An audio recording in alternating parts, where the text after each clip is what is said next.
நல்லாட்சினா எடப்பாடியார் தான்.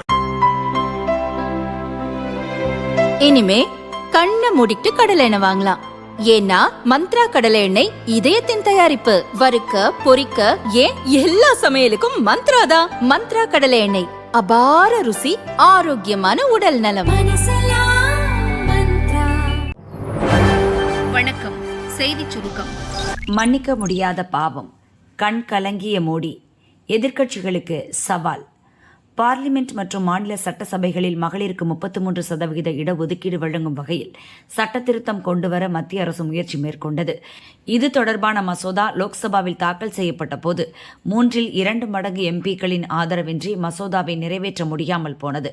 காங்கிரஸ், திமுக, சமாஜ்வாதி, திரிணாமுல் காங்கிரஸ் உள்ளிட்ட எதிர்க்கட்சி எம்பிக்கள் மசோதாவுக்கு எதிராக ஓட்டளித்ததால் மசோதா நிறைவேறாமல் போனது. இந்நிலையில் நாட்டு மக்களுக்கு மோடி ஆற்றிய உரையில் இது தொடர்பாக பேசினார்.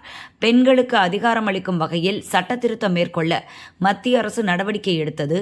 ஆனால் எதிர்க்கட்சிகளின் சூழ்ச்சியால் அது முறியடிக்கப்பட்டது.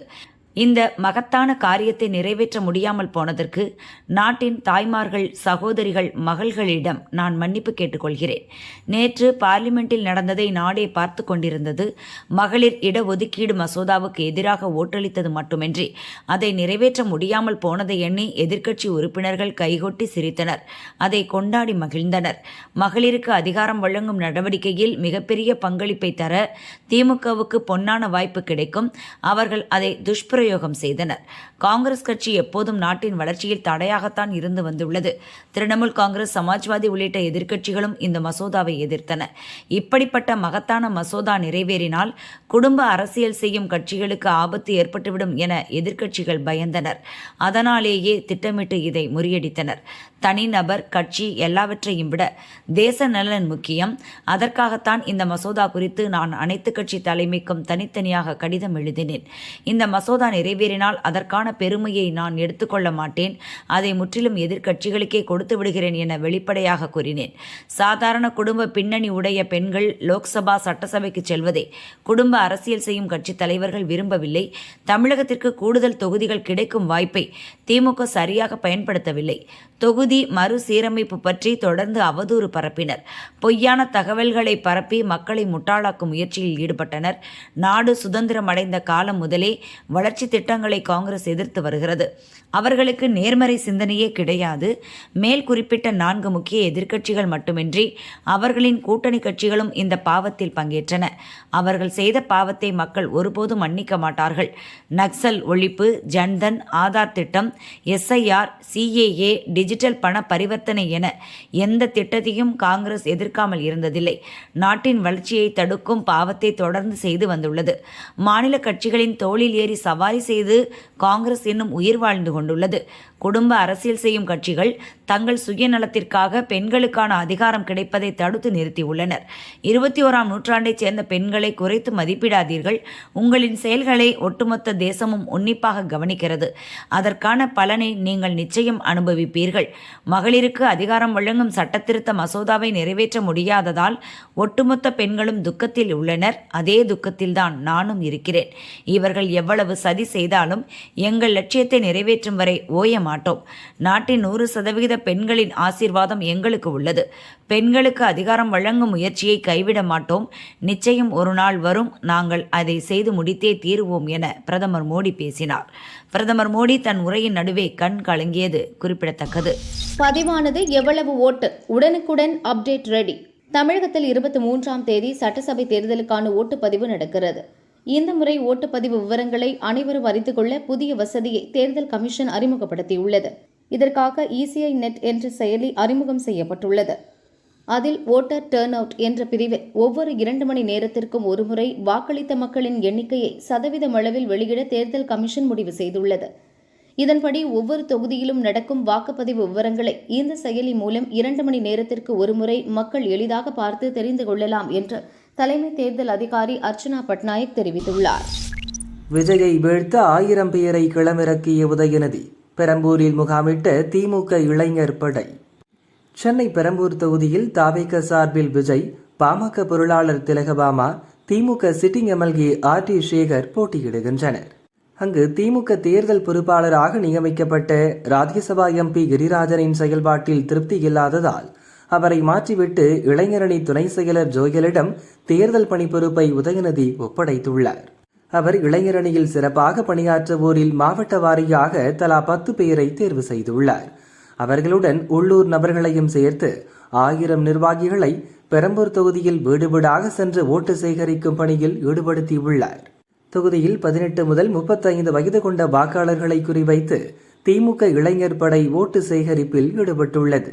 தினமும் காலை 7 மணி முதல் இரவு 10 மணி வரை தேர்தல் பணி செய்கின்றனர். கரூரை உலுக்கிய மெகா ரெய்ட், செந்தில் நண்பர் வீட்டில் பரபரப்பு, முக்கிய ஆவணங்களை அள்ளிய ஐடி ஆபீசர்ஸ். கரூரில் திமுக முன்னாள் அமைச்சர் செந்தில் பாலாஜிக்கு நெருக்கமானவர்களின் வீடு அலுவலகங்களில் நடந்த வருமான வரித்துறையின் அதிரடி ரெய்ட் பெரும் பரபரப்பை ஏற்படுத்தியது. கரூர் திமுக எம்எல்ஏவும் முன்னாள் அமைச்சருமான செந்தில் பாலாஜிக்கு நெருக்கமான கரூர் ராயனூர் பகுதியைச் சேர்ந்த சுப்பிரமணியத்தின் வீடு, அவரது கொங்கு மெஸ் உணவகத்தில் நேற்று முன்தினம் வருமான வரி ரெய்டு துவங்கியது.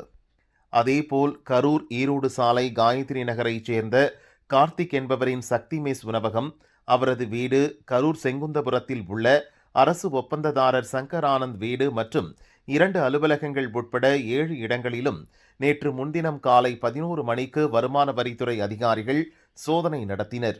அரசு ஒப்பந்ததாரர் சங்கர் ஆனந்தின் பழைய அலுவலகத்தில் அன்று மாலையே சோதனை நிறைவு பெற்றது. மற்ற 6 இடங்களில் நேற்று அதிகாலை 1 மணிக்கு சோதனையை முடித்துக்கொண்டு வருமான வரித்துறை அதிகாரிகள் புறப்பட்டு சென்றனர். செந்தில் பாலாஜி நண்பர் சுப்பிரமணியம் தொடர்புடைய இடங்களில் நடந்த சோதனையும் முடிவுக்கு வந்துவிட்டது. இந்த சோதனையில் பணம் சிக்கியதாக இதுவரை தகவல் இல்லை. ஆனால் சில முக்கிய ஆவணங்களை அதிகாரிகள் கைப்பற்றியுள்ளனர். அதை ஆய்வு செய்து அடுத்த கட்ட நடவடிக்கைகளை எடுக்க இருக்கின்றனர். தேர்தல் நெருங்கும் நிலையில் நேரத்தை வீணாக்கும் விஜய். 4 நாள் கூட இல்லை, நிர்வாகிகள் அதிருப்தி. தேர்தலுக்கு இன்னும் 4 நாட்கள் கூட இல்லாத நிலையிலும் பிரச்சாரத்தில் ஈடுபடாமல் தாவேக தலைவர் விஜய் நேரத்தை வீணாக்கி வருகிறார். தமிழக சட்டசபை தேர்தலில் எடப்பாடி தொகுதியை தவிர 233 தொகுதிகளில் தாவேக போட்டியிடுகிறது. முதல்வர் ஸ்டாலின், அதிமுக பொதுச் செயலர் பழனிசாமி, நாதக தலைமை ஒருங்கிணைப்பாளர் சீமான் உள்ளிட்ட தலைவர்கள் தீவிர பிரச்சாரத்தில் ஈடுபட்டு வருகின்றனர். ஆனால் பிரச்சாரத்துக்கு அனுமதி வாங்குவதும் பின்னர் அதை ரத்து செய்வதுமாக விஜய் வீட்டுக்குள்ளே இருக்கிறார்.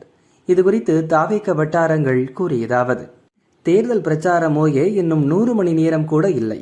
அதனால் ஒவ்வொரு மணி நேரமும் மிக முக்கியம். அதன்படி 17 மற்றும் 18ஆம் தேதிகளில் கடலூர், தருமபுரி மாவட்டங்களில் விஜய் பிரச்சாரம் செய்ய அனுமதி வாங்கப்பட்டது. ஆனால் பிரச்சாரத்தை விஜய் ரத்து செய்து விட்டார். அதே நேரத்தில் தான் போட்டியிடும் பெரம்பூர் தொகுதி பூத் கமிட்டி பொறுப்பாளர்களுடன் அவர் நேற்று ஆலோசனை நடத்த திட்டமிட்டார். தொகுதியில் உள்ள தேர்தல் பணிமனைக்கு செல்லாமல் 284 பூத் கமிட்டிகளின் பொறுப்பாளர்களையும் பனையூர் அலுவலகத்துக்கு வரவழைத்து ஆலோசனை நடத்தியுள்ளார். இதனால் பெரம்பூர் பூத் கமிட்டி பொறுப்பாளர்களின் ஒரு நாள் பிரச்சாரம் தடைபட்டது. வீட்டிலிருந்தே பெரம்பூர், திருச்சி கிழக்கில் விஜயால் வெற்றி பெற முடியும். ஆனால் மற்ற வேட்பாளர்களின் நிலைமை அப்படியில்லை. தேர்தல் நெருக்கத்திலாவது தொடர் பிரச்சாரத்தில் ஈடுபட்டால்தான் பிற வேட்பாளர்களும் வெற்றி பெற முடியும் என அந்த வட்டாரங்கள் கூறின. திருச்சி கிழக்கு தொகுதி பூத் கமிட்டி பொறுப்பாளர்களுடன் விஜய் இன்று ஆலோசனை நடத்த உள்ளார் என கூறப்படுகிறது.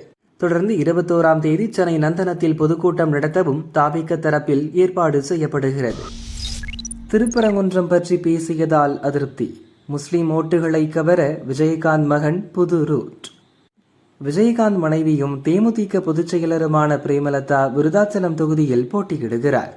விஜயகாந்த் மூத்த மகனும் தேமுதிக இளைஞரணி செயலருமான விஜயபிரபாகர் விருதுநகர் தொகுதியில் போட்டியிடுகிறார். சமீப காலமாக பிரேமலதா பேசும் கருத்துக்கள் திமுக கூட்டணிக்கு நெருக்கடியை ஏற்படுத்தி வருகின்றன. திருப்பரங்குன்றம் தீபம் விவகாரத்தில் ஹைகோர்ட் தீர்ப்பை தமிழக அரசு நிறைவேற்றவில்லை. இந்நிலையில் திருப்பரங்குன்றத்தில் திமுக வேட்பாளருக்கு ஆதரவாக பிரச்சாரம் செய்த பிரேமலதா திருப்பரங்குன்றம் மலை மீது முருகனருளால் தீபம் ஏற்றப்படும் என்றார். இதனால் அதிருப்தியடைந்த முஸ்லிம்கள் பிரேமலதாவையும் அவரது கட்சி மாநில மாவட்ட நிர்வாகிகளையும் தொடர்பு கொண்டு வருத்தம் தெரிவித்துள்ளனர். வாய் தவறி பேசிவிட்டதாக பிரேமலதா தரப்பில் கூறப்பட்டாலும் அதை முஸ்லிம் சமூக தலைவர்கள் ஏற்பதாக இல்லை. இந்நிலையில் விருதாச்சலம் தொகுதியில் மசூதிகளில் விஜயகாந்தின் இளைய மகன் சண்முக பாண்டியன் பிரச்சாரம் செய்து வருகிறார்.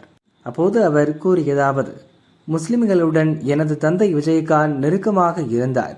அப்பாவின் நெருங்கிய நண்பர்களாக முஸ்லிம்கள்தான் உள்ளனர். எனக்கும் முஸ்லிம்களுடன் சின்ன வயதிலிருந்தே நெருக்கம் அதிகம். எனது இன்னொரு பெயர் சௌகத் அலி. முஸ்லிம்களுடன் உள்ள நட்பு காரணமாக எனக்கு சௌகத் அலி என அப்பா பெயர் வைத்தார். கடந்த 2006 சட்டசபை தேர்தலில் அப்பாவை ஜெயிக்க வைத்த மாதிரி அம்மாவையும் ஜெயிக்க வையுங்கள். ஒரு குடும்பத்தை பார்ப்பது போல இந்த தொகுதியை எனது அம்மா பார்த்து கொள்வார். தொகுதி மக்களை தங்கத்தட்டில் வைத்து தாளாட்டுவார் என கூறினார். தெய்வமே, நீதான் காப்பாத்தணும். கோவில்களில் குவியும் வேட்பாளர்கள். புதுச்சேரியில் கடந்த 9ஆம் தேதி சட்டசபை தேர்தல் முடிந்துவிட்டது. மே 4ஆம் தேதி வரை தேர்தல் முடிவுக்காக காத்திருக்கின்றன. தொகுதிகளில் தெரு தெருவாக ஓட்டு கேட்டு பொதுமக்களை தெய்வமாக கருதி சுற்றி வந்த வேட்பாளர்கள் இப்போது ஆன்மீக டூர் கிளம்பிவிட்டனர். அபார்ட்மெண்ட், முட்டு சந்தைகள் என அலைந்து திரிந்த வேட்பாளர்களும் அவர்களின் ஆதரவாளர்களும் ஓட்டுப்பதிவு முடிந்த பின் 2 நாட்கள் வீட்டில் ஓய்வெடுத்தனர். இப்போது தெய்வமே, வெற்றியை கொடு தெய்வமே என கோவில்களை சுற்ற தொடங்கியுள்ளனர். திருச்செந்தூர் முருகன், திருப்பதி ஏழுமலையான், திருவண்ணாமலை அண்ணாமலையார், சமயபுரம் மாரியம்மன் என பல திசைகளை நோக்கியும் வேட்பாளர்களின் கார்கள் பறக்கின்றன. கடவுளே, இனி நீதான் காப்பாற்ற வேண்டும் என மனமுருகி பிரார்த்தனை செய்து வருகின்றனர். சில வேட்பாளர்கள் ஊட்டி, கொடைக்கானல், மூணாறு, கொல்லிமலை என பசுமையான இடங்களில் ரிசார்ட்டுகளை வாடகைக்கு எடுத்து தங்கியுள்ளனர். தங்களுடன் வெயிலில் காய்ந்த ஆதரவாளர்களையும் குளிர்விப்பதற்காக ஜில் இடங்களுக்கு அனுப்பி வைத்துள்ளனர்.